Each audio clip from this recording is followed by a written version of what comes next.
All right, today we're jumping into a timeless story from the court of the great Mughal Emperor Akbar.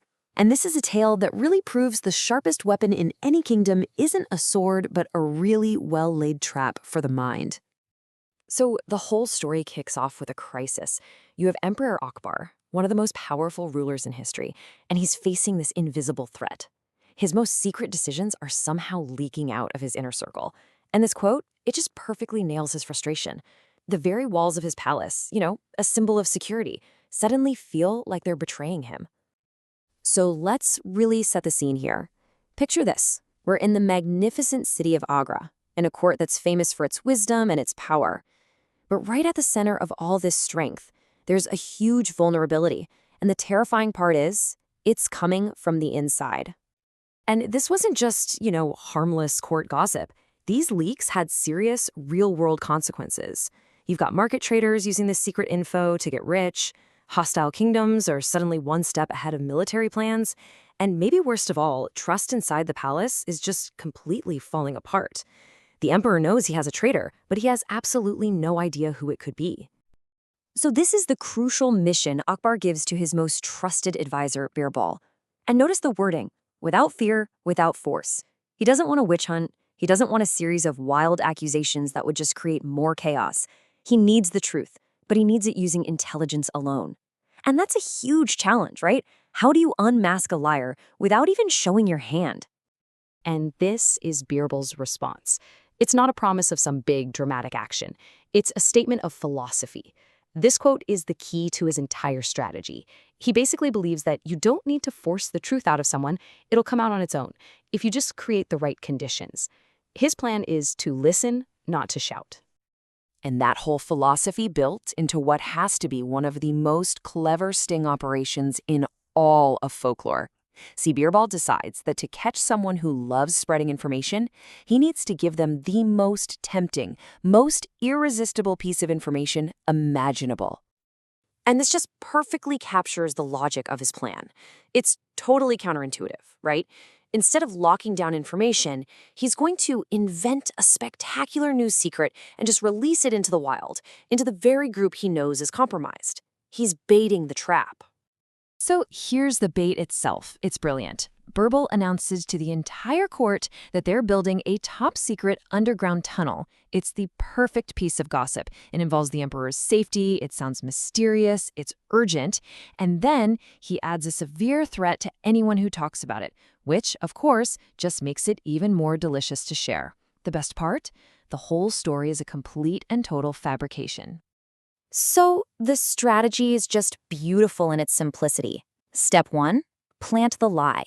Step 2, wait. Birbal doesn't put his men in the palace to watch people. No, he puts them out in the city, just to listen for the echo of his lie. He knows that the traitor's compulsion to share secrets is gonna be their own undoing. Okay, so the trap has been set, the bait has been taken, and now we move to the climax, where Birbal uses something incredible to reveal the truth. Not a wall of stone, but the walls of a guilty conscience. The next day, the whole court is assembled again, and Birbal doesn't present any evidence. Instead, he creates this incredible piece of theater. He just walks over to a plain stone wall and announces that it has overheard the traitor. He's totally shifting the focus from the people to this random, inanimate object, and you can just imagine the suspense and confusion in the room. And here it is, the test. It's such a simple, almost bizarre request. Everybody touch the wall. Now, for an innocent person, this is, well, it's meaningless. But for the guilty party, this is a moment of pure psychological terror. And here's where you see the crucial difference. The innocent courtiers, they just see a wall. But the guilty one, Minister Chandrasen, he sees an accuser. He has no idea how the wall could possibly know his secret, but his intense fear of being exposed makes him believe it's somehow possible. His own guilty conscience is doing all the work for Birbal. And this is how it all just snaps together. Chandrasen's physical hesitation, that trembling hand, it singles him out immediately. And at that exact same moment, the guards arrive with the final proof. They actually overheard him discussing the non-existent tunnel the night before. The psychological trap and the real-world evidence slam shut at the same time. This is Birbal's powerful conclusion as he exposes the minister. He's basically saying the test was never about magic. It was about conscience. The wall wasn't the detector. Chandra Sen's own guilt was. So, now that the traitor's been caught, let's break down the genius of this method and the lessons it holds, because it really is about a fundamentally different way of finding the truth. Even the emperor himself is amazed. He voices the question that we're all thinking.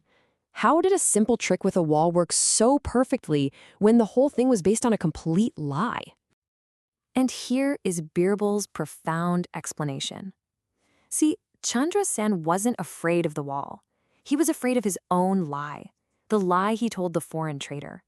He was the only person in that entire room for whom the story of the tunnel was a real, tangible secret that he had betrayed. His fear came from his own actions, not from anything Birbal did. So what are the big takeaways here? First, a guilty mind is under a lot of pressure. The traitor, Chandra Sen, was already working hard to maintain his lie. Birbal's surprise test just overloaded his ability to stay calm, and his fear literally leaked out physically. Second, true intelligence is about creating the right environment, not about using brute force. Birbal didn't interrogate a single person. He just engineered a situation where the target exposed himself. It's a masterclass in strategic patience. And finally, the story shows us that truth is simple, but lies are fragile. A lie needs constant protection, which is why it just shatters under unexpected pressure. And the story ends with the emperor's powerful endorsement of Birbal's method. He gets it.